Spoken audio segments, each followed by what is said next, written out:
నమస్తే SR7 TV news కి స్వాగతం. బీఆర్ఎస్ అంటే భారత రాష్ట్ర సమితినే కాదు భారత రైతు సమితి కూడా అంటూ పార్టీ వర్కింగ్ ప్రెసిడెంట్ కేటీఆర్ కీలక వ్యాఖ్యలు చేశారు. కాంగ్రెస్ ప్రభుత్వ పాలనతో విసుగు చెంది ఆత్మహత్యలు చేసుకున్న రైతు కుటుంబాలతో పాటు మిగతా అన్నదాతలతో ఆత్మవిశ్వాసం నింపేందుకు ఎల్లుండి నుంచి బీఆర్ఎస్ అధ్యయన కమిటీ జిల్లా పర్యటన చేస్తుంది అంటూ కేటీఆర్ తెలిపారు. అధ్యయన కమిటీ చైర్మన్ మాజీ మంత్రి నిరంజన్ రెడ్డి అధ్యక్షతన మంచినీరులోని ఆయన నివాసంలో ఈ సమావేశం జరగగా వర్కింగ్ ప్రెసిడెంట్ కేటీఆర్ హాజరయ్యారు. సమావేశం ముగిసిన అనంతరం కేటీఆర్ మీడియాతో మాట్లాడారు. రుణమాఫీ ఎంత మేరకు జరిగింది అది కూడా అధ్యయనం చేస్తాం. బలవన్ మరణాలకు ఆత్మహత్యలకు గల కారణం ఏంది, ఎందుకు జరుగుతున్నాయి, మద్దతు ధర వస్తున్నదా, పత్తికొస్తుందా, కందికొస్తున్నదా, సోయాకొస్తున్నదా, మొక్కజొన్నకొస్తున్నదా, చెరుకుకొస్తున్నదా, మిర్చికొస్తున్నదా, మొత్తం తిరిగి ఎక్కడికక్కడ అధ్యయనం చేస్తాం. ఆ రకంగా కమిటీ రాబోయే నెల రోజుల పాటు విస్తృత పర్యటనలు చేస్తుంది. మీడియాకు కూడా మా ప్రార్థన, దయచేసి ఇప్పుడు అన్ని జిల్లాల్లో అన్ని నియోజకవర్గాల్లో కూడా ఈ కమిటీ యొక్క పర్యటనను మీరు కూడా దయచేసి సహకరించండి.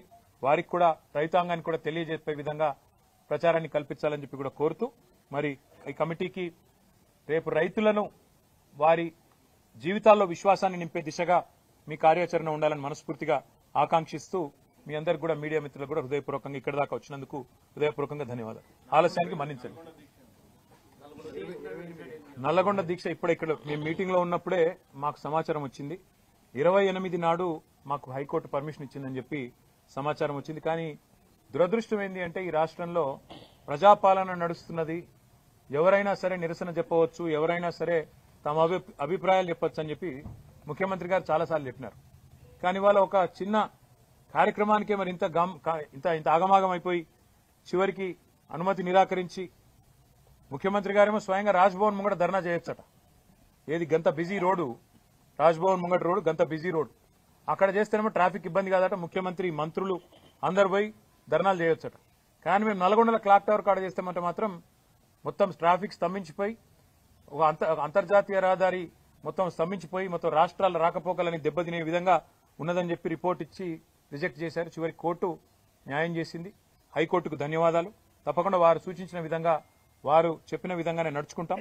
రైతుల ఆవేదన ప్రభుత్వం దృష్టికి తీసుకొస్తాం. రాష్ట్ర వ్యాప్తంగా గ్రామ సభలు జరుగుతున్నాయి. బీఆర్ఎస్ కావాలని డిస్టర్బ్ చేస్తుంది. 10 ఏళ్ల కాలంలో ఏమైనా రేషన్ కార్డు ఇస్తున్నామని కాంగ్రెస్ మంత్రులు అంటే ఒకసారి చెప్పిన అబద్దాన్ని నిజం చేయడానికి 100 సార్లు చెప్తే అది నిజం అవుతుందనే ఒక అపోహలో కాంగ్రెస్ ప్రభుత్వం ఉంది.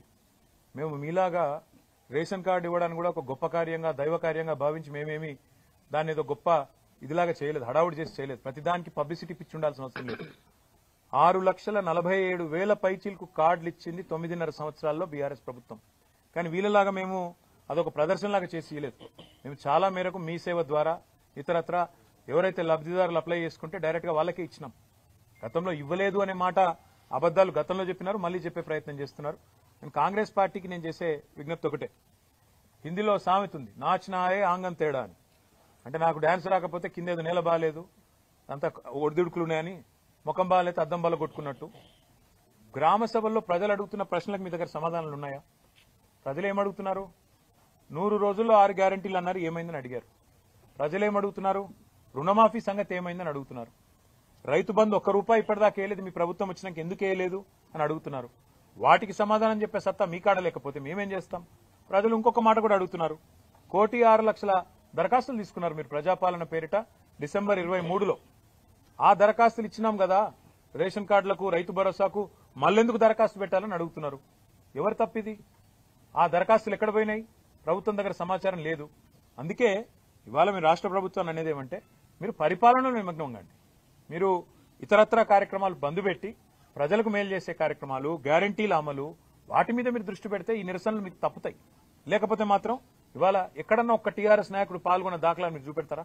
ఎక్కడికక్కడ ప్రజలు మరలబడుతున్నారు, టెంట్లు ఊలగొడుతున్నారు. రేపు ఇదే తీరుగా కొనసాగితే గవర్నమెంట్ ను కూడా ఏదో దశలో ప్రజలు వాళ్ళు ఖచ్చితంగా తిరస్కరిస్తారు. కాంగ్రెస్ కార్యకర్తలు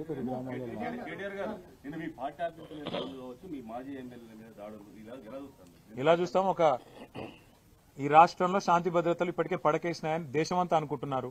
క్రైమ్ రేట్ పెరిగింది, హోంమంత్రి లేరు. ముఖ్యమంత్రి గారు కేవలం ప్రతిపక్షాల మీద కేసులు పెట్టాలా, సోషల్ మీడియాలో పోస్టులు పెట్టే వాళ్ళ మీద కేసులు పెట్టాలనే తాపత్రయంలో ఉన్నారు. వాళ్ళ ప్రయారిటీ వాళ్ళది, మా ప్రయారిటీ మాది బ్రదర్.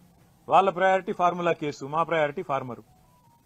సింపుల్గా మా ప్రయారిటీ ఫార్మర్ కాబట్టే మేము ఈ పని చేస్తున్నాం. మేము వాళ్ళు అవతల ఏమనుకున్నా మా పని మేము చేసుకుంటూ రైతుల్లో 70 లక్షల రైతు కుటుంబాలకు 1,00,000 కోట్లు ఇచ్చిన ప్రభుత్వం మాది. 73,000 కోట్లు ఆనాడు రైతు బంధు రూపంలో నేరుగా ఖాతాల్లో వేసినాం.